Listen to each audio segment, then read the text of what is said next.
Asia zero emission community plus নামে একটা আন্তর্জাতিক সম্মেলনে প্রধানমন্ত্রী তারেক রহমান বাংলাদেশের জ্বালানি তেল কেনার জন্য এবং অর্থনৈতিক স্থিতিশীলতার জন্য $2 বিলিয়ন বা $200 কোটি উন্মুক্ত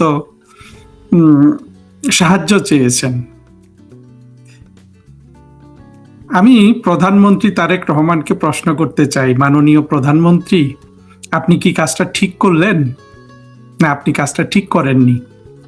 দেখুন, আমি আপনার মন্ত্রী নই, আপনার রাষ্ট্রদূত নই, আপনার উপদেষ্টাও নই, কিন্তু আমি একটু আপনাকে বুঝিয়ে বলি কেন আপনি কাজটা ঠিক করেননি। প্রথম কথা হলো যে আপনি যে এই সাহায্যটা চাইলেন এইভাবে উন্মুক্তভাবে, সারা পৃথিবীর মানুষ জানলো যে বাংলাদেশ এখন একটা দরিদ্র দেশ। শেখ হাসিনা সরকারের 15 বছর এই দেশে কোথাও কোনো টাকার অভাব ছিল না। শেখ হাসিনা তো কখনো টাকার কোনো প্রশ্ন আসলেই সব সময় আপনার সবকিছু কিন্তু তুড়ি মেরে উড়িয়ে দিয়েছে। এই নারীর মধ্যে কি যে আছে, এই শেখ হাসিনা, এই একটা মানুষ, বঙ্গবন্ধু কন্যা, তার মধ্যে কি আছে এটা বাংলাদেশের মানুষ বুঝলো না। সাহস এবং কিছুটা যেটা আওয়ামী লীগের লোকজন বিশ্বাস করে এবং যেটা এখন সত্য প্রমাণিত হচ্ছে যে একটা আধ্যাত্মিক ক্ষমতা। আপনারা কেউ আসতে পারেন যে তেল মারতে বসি না, তেল মারার এখানে কি আছে? শেখ হাসিনার তো এখন দুর্দিন না, আমাদেরও দুর্দিন না, কিন্তু আছে, কিছু আছে। কেন? ওই আধ্যাত্মিকতাটাও কিন্তু প্রমাণিত। এখন পৃথিবীতে যত আধ্যাত্মিক নিয়ম কানুন বের হচ্ছে সেটা দিয়েও এটা প্রমাণ করা যায়, কিন্তু আলোচনাটা আপনার ডিস্টর্ট করতে চাই না। আলোচনাটা হলো যে শেখ হাসিনার আমলে কিন্তু টাকার কোনো অভাব ছিল না। আপনারা একটা জিনিস কি দেখেছেন, যখন এই শেখ হাসিনা সরকারকে জঙ্গিরা ফেলে দেওয়ার আগে, কিছুদিন আগে, এই যে চীন টিন এইসব জায়গা থেকে সাংবাদিকরা বারবার ধরতো না, বাংলাদেশের তো মানুষ ওইটাকে বলতো যে তেল মারছে, এই মারছে, সেই মারছে। সাংবাদিকরা যে সব ভালো করেছেন সেটা বলবো না, কিন্তু এই প্রশ্ন ওনাকে করা হয়েছিল যে আপনার তো রিজার্ভ কমে গেছে, আপনি কিভাবে দেশ চালাবেন? শেখ হাসিনা কি বলেছিল আপনাদের মনে নাই, আমার কিন্তু মনে আছে। উনি বলেছিল যে জিরো দরকার হলে, এই রিজার্ভ ফরেন কারেন্সি দরকার হলে শূন্য করব, করে আবার তুলবো। উনি একটা হিসাবও দেখিয়েছিলেন। 2008 সালে উনি যখন ক্ষমতায় আসেন তখন বিএনপি এবং তার পরবর্তীতে ওই যে মঈনুদ্দিন ফখরুদ্দিন সরকার কয়েকটা $1 মিলিয়ন, হ্যাঁ, অল্প কয়েকটা $1 মিলিয়ন ওনার জন্য রিজার্ভ রেখে গিয়েছিল, ফরেন কারেন্সি রিজার্ভ।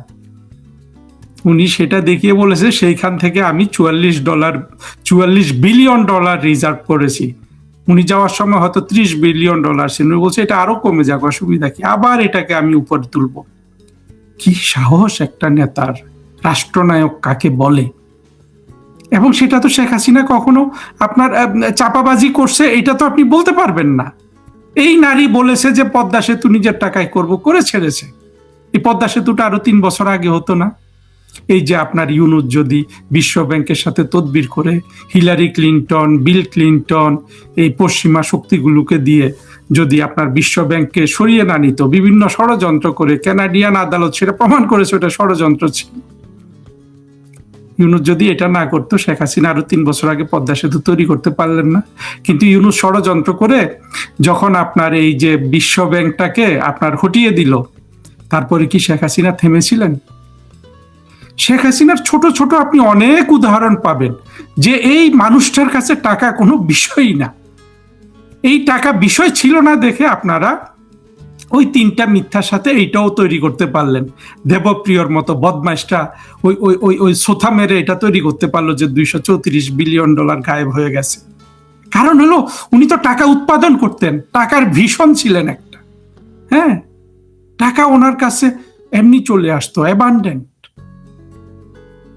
কোথা থেকে এত টাকা বাংলাদেশে আসতো এইটা বাংলাদেশের মানুষ আর যখন বুঝতে পারতো না, তখন গল্প তৈরি করা শুরু করেছে স্বাধীনতা বিরোধী জঙ্গিরা যে $234 বিলিয়ন আপনার পাচার হয়ে গেছে। একবার আমার মনে আছে, তখন বোধহয় অর্থ সচিব ছিল ডক্টর জাকির। প্রধানমন্ত্রী শেখ হাসিনা, এটা হতে পারে 2014 সালে হতে পারে, উনি যে যখন দ্বিতীয়বার ক্ষমতায় আসলেন, মানে ওই সময় আসার পরে সচিবদের সাথে উনি এসে একটা মিটিং করেন। ওই মিটিংয়ে জাকির বা যিনি অর্থ সচিব ছিল উনি বলেছেন কেউ কিন্তু টাকা টুকা চায় না, টাকা দিতে পারবো না। শেখ হাসিনা ধমক দিয়ে বলেছিলেন টাকা চাইলে টাকা দিবেন এবং টাকা না থাকলে আমার সাথে কথা বলবেন। এই ছিল শেখ হাসিনা। আর বিপরীতে আমরা তারেক রহমানের বা বেগম খালেদা জিয়ার যে সরকারগুলো আমরা দেখেছি সেই 1991 থেকে 96, 2001 থেকে 6, ওখানে সাইফুর রহমান নামক একজন দক্ষ অ্যাকাউন্টেন্ট, উনি চার্টার্ড অ্যাকাউন্টেন্ট ছিলেন। চার্টার্ড অ্যাকাউন্টেন্টকে কখনো আপনার একটা দেশের তৈরি করতে নাই। আপনার আপনি কখনো কোনো অ্যাকাউন্টেন্ট, চার্টার্ড অ্যাকাউন্টেন্ট আর যার নামের সাথে অ্যাকাউন্টেন্ট আছে তাকে কখনো আপনি অর্থমন্ত্রী করবেন না, যিনি প্রধানমন্ত্রী হন ভবিষ্যতে। অ্যাকাউন্টের কাজটাই এমন যে সে খরচকে সীমিত করতে চাইবে, সে সবকিছু রক্ষা করতে চাইবে। সেটা তো একটা রাষ্ট্রের উন্নতিতে কোনো ভীষণ হতে পারে না। এই সাইফুর রহমান দীর্ঘ 1 দশকের উপর বাংলাদেশের অর্থমন্ত্রী থাকার কারণে বাংলাদেশের অর্থনীতিটা বিএনপি সরকারের আমল স্থবির পড়েছিল। এমনিতে অনেক সমস্যা আছে, কিন্তু মূল কারণ ছিল অর্থমন্ত্রী এবং তখনকার যিনি লিডার ছিলেন বেগম খালেদা জিয়া, তাদের যে সীমিত ভীষণ ছিল না অর্থনৈতিক উন্নয়নের, সেটা কিন্তু বাংলাদেশে হয় নাই। পরবর্তীতে এই যে 3 জন মানুষের নাম আবার বলছি, শেখ হাসিনা, আবুল মাল আব্দুল মুহিত এবং ডক্টর আতিউর রহমান, এইভাবে কিছু কিছু বড় বড় ভিশনারি অর্থনীতিবিদ, ইনারা মিলে কিন্তু বাংলাদেশের অর্থনীতিটাকে একেবারে আপনার হাঁসের ডিম থেকে আপনার উট পাখির ডিমে পরিণত করলেন, আপনার মুরগির ডিম থেকে সোনার ডিমে তৈরি করলেন। কত কত উন্নয়ন হলো। হ্যাঁ, কিছু দুর্নীতি হয়েছে, কিন্তু যেভাবে $234 বিলিয়ন বলে ওইটা কিন্তু হয় নাই, যে আজকে কিন্তু প্রমাণিত। সেই দুর্নীতিটা এসে করলো কে? ইউনূস, যে বাংলাদেশের করতে দিল না, পদ্মা সেতু থেকে বিশ্ব ব্যাংকে তার প্রভাব খাটিয়ে বের করে দিল। কত বড়, মানে কিসের প্রেমে মানুষ ইউনূসের প্রতি দেওয়ানা, যে দেশের এত বড় শত্রু। কিন্তু আজকে আমি এগুলো বলার জন্য এখানে আসিনি। আমি যেটা আসতে বললাম, যে যেই দেশটাকে প্রধানমন্ত্রী শেখ হাসিনা মধ্যমায়ের দেশ করেছিলেন, যেটাকে আপনার উন্নত বিশ্ব সালাম দিত, কারো দিকে তো শেখ হাসিনাকে চোখের দিকে মানে চোখ রেখে শেখ হাসিনার কথা বলতে তো কোনো সমস্যা ছিল না, কারণ উনি কোথাও তো ভিক্ষাবৃত্তি করেন নাই। কিন্তু আজকে দেখেন দেশের এমন একটা অবস্থা, দেশের দুর্ভিক্ষ তো হবেই, আরো যে কত কি হবে, ইরান যুদ্ধ তো একটা ছুতা। কিন্তু তারেক রহমান সাহেব প্রধানমন্ত্রী, আমি তো বিএনপির ভালো চাই, একেবারে ডিক্লেয়ার্ড। বিএনপির ভাইয়েরা আমাকে গালি দিয়েন না, আমার কথাগুলো একটু ঠান্ডা মাথায় শুনবেন, শুনে আপনারা চিন্তা করবেন। আমি প্রধানমন্ত্রী তারেক রহমানকেও বলবো যে আপনিও বাংলাদেশের ভালো চান, আমিও বাংলাদেশের ভালো চাই, তাই না? বাংলাদেশ ভালো হলে তো আমি বাংলাদেশে যেতে পারবো, আবার চাকরিতে ফিরতে পারবো, যদিও আপনার সময় না, কারণ আপনি তো আর দিবেন না চাকরি, দিলেও সেটা করবো কিনা ভেবে দেখতে হবে। আমি কিন্তু শেখ হাসিনার সাথেই আছি, কারণ হলো শেখ হাসিনার সাথে থাকার 101টা কারণ আছে। কিন্তু তারেক রহমান, আপনি কেন এই ভিক্ষাবৃত্তিটা করলেন?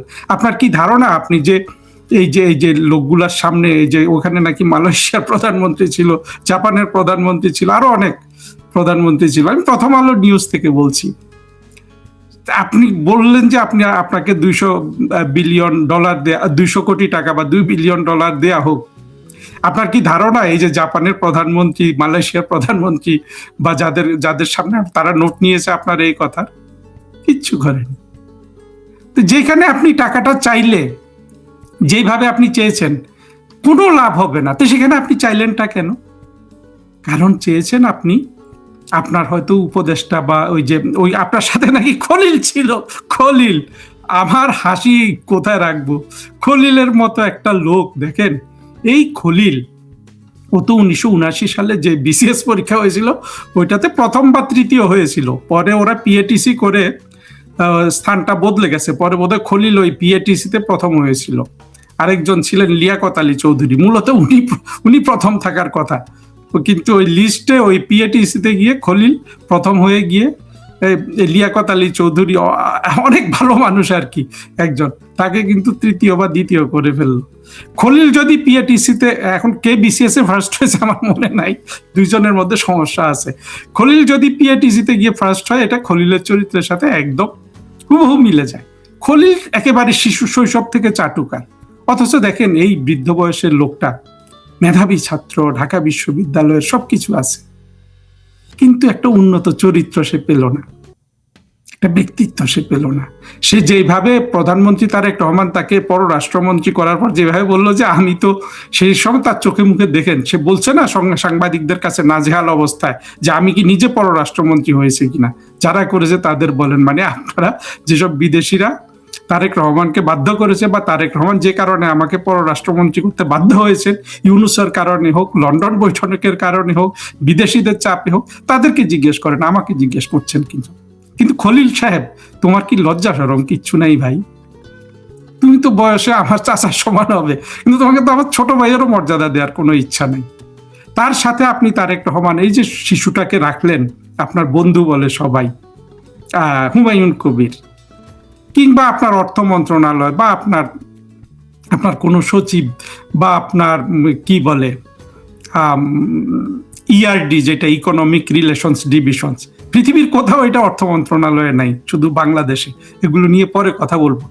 বা আপনার আপনার মন্ত্রীরা, আপনার আপনার আপনার আপনার উপদেষ্টারা আপনাকে দিয়ে এটা বলিয়েছে তো। কিন্তু আপনি আজকে রাত্রে বা একবার চিন্তা করে দেখেন যে এই যে উন্মুক্ত ভাবে আপনি বললেন সারা বিশ্বের সামনে শেখ হাসিনা দেশটাকে একটা মধ্যমায়ের দেশ, রোল মডেল, এই কথাগুলো তো একেবারে, মানে এটার মধ্যে আপনি বলতে পারেন যে আওয়ামী লীগ এগুলাকে অনেক অনেক অনেক ফুলিয়ে ফাঁপিয়ে বলেছে, কিন্তু বিদেশিরাও তো এগুলো বলেছে, তাই না? ঢাকাতে বা বিদেশি যেসব রাষ্ট্রদূত আসে যায় তারা বলেছে না, সাংবাদিকদের সামনে বলেছে না, বিশ্ব ব্যাংকের লোক, IMF এর লোক বলেছে না, সবাই কিন্তু বলেছে। আপনারা যারা আজকের এই ভিডিওটা শুনছেন তারা একটু খোঁজ নিয়ে দেখবেন, বলেছে কিন্তু। কিন্তু তারেক রহমান সাহেব, যে আমি জানি তারেক রহমান সাহেবের এই ডলারটা দরকার, টাকাটা দরকার, কিন্তু উনি এইভাবে কেন চাইলেন? মানে উনি লাভটা কি পাইলেন? এই সব টাকা পাইতে হলে তো ওনাকে, ঠিকই ওনার অর্থমন্ত্রী বিভিন্ন জায়গায় যাচ্ছে এবং ধার কর্জ চাচ্ছে, আপনার ঋণ চাচ্ছে, ভিক্ষা চাচ্ছে, ঠিক আছে, আগে সাইফুর রহমান এই কাজ করতেন। আপনার গোপনে করেন, আপনার উন্মুক্ত ময়দানে টাকা চাইলে তো কেউ টাকা দেয় না, সবকিছু কিন্তু আপনাকে ডিল করতে হবে, যারা দেবে তাদের সাথে অনেক আলোচনা করতে হবে, কি আপনি কি দিবেন, তারা কি দিবে, সেসব নিয়ে আলোচনা করতে হবে, তাই না? এটা তো খুবই, যারা এইসব সম্মেলন সম্পর্কে মোটামুটি জানেন, যারা এই কূটনৈতিক সার্ভিসে চাকরি করেছেন বা বিভিন্ন সরকারি চাকরি করেছেন, এইসব এইসব এইসব মানে এইসব বায়বীয় মানে সম্মেলনগুলা জানেন। এখানে শুধু প্রধানমন্ত্রী তারেক রহমান যদি উনি উন্নত ব্যক্তিত্ব, একটা ভালো বক্তৃতা দিতে পারতেন, সেটাতে আপনি দেশের নাম করতে পারতেন, তাই না? সেখানে আপনার আপনার পাণ্ডিত্য প্রকাশ পাবে, কিছু একটা প্রকাশ পাবে, যেটা কিন্তু শেখ হাসিনার প্রকাশ পেত। শেখ হাসিনা বিভিন্ন জায়গায় যে যেতেন সারা পৃথিবীতে, দেখেন কিভাবে তার পেছনে তরুণ নেতারা লেগে থাকতেন।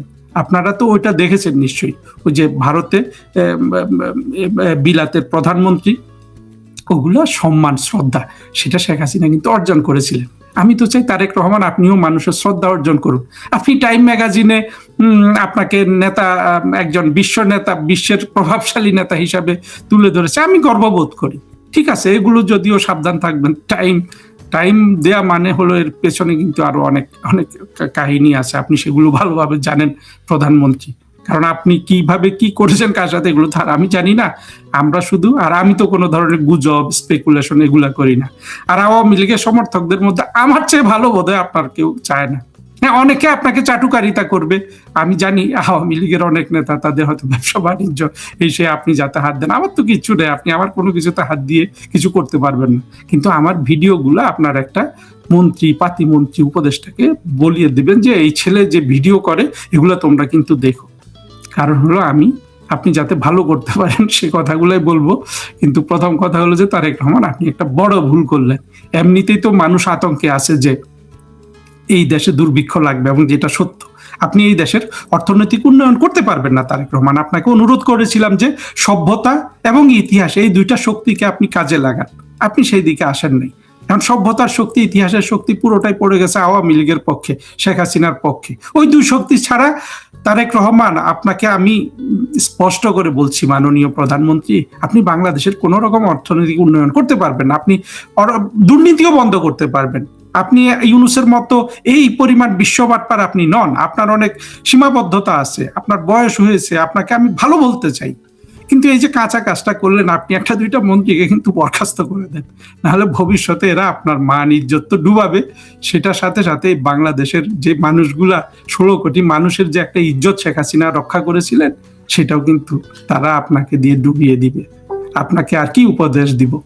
তবে আমার আরেকটা কথা আছে যে কিসের নেশায় এই বাংলাদেশিরা 2024 জঙ্গিদের পেছনে পড়ে এই দুর্ভিক্ষ ডেকে আনছে। মোটামুটি সামাজিক যোগাযোগ মাধ্যমে একটাই আলোচনা, গতকাল প্রধানমন্ত্রী তারেক রহমান টাঙ্গাইল গিয়েছিলেন, তিনি কৃষি কার্ড বিতরণ করেছেন, ব্যাপক আয়োজন, এবং সেখানে আমরা দেখলাম যে একদম বড় করে কৃষি কার্ডের যে ছবিটা দেখলাম, সেখানে কবির হোসেন নামে একজনকে এই কৃষি কার্ডটি দেওয়া হয়েছে। কিন্তু এখন তো অবাধ তথ্য প্রযুক্তির যুগ, এখন কোনো কিছুই আসলে লুকিয়ে রাখা যায় না।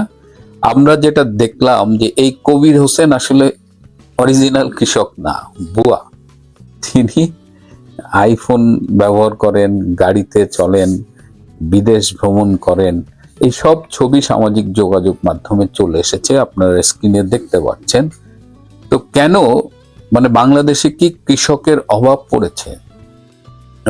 এত এত কৃষক থাকতে কেন একটা সচ্ছল লোক যে কৃষক নয় তাকে সাজিয়ে তারেক রহমানের সামনে এই কৃষক হিসেবে এই কার্ডটি উদ্বোধন করা হলো তাকে দিয়ে?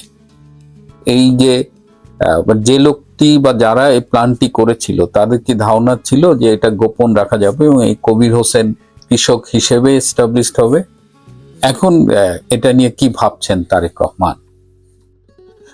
এই যে গতকাল আমি এমনি একটু বলেছিলাম, এই কৃষি কার্ড আসলে কৃষকদের স্মার্ট কার্ড দেওয়ার বা কৃষকদের ভাগ্য উন্নয়নে এই গত 15 বছর ধরে যে বৈপ্লবিক কাজগুলো, এই কাজগুলো তো মূলত প্রধানমন্ত্রী শেখ হাসিনার সরকারের।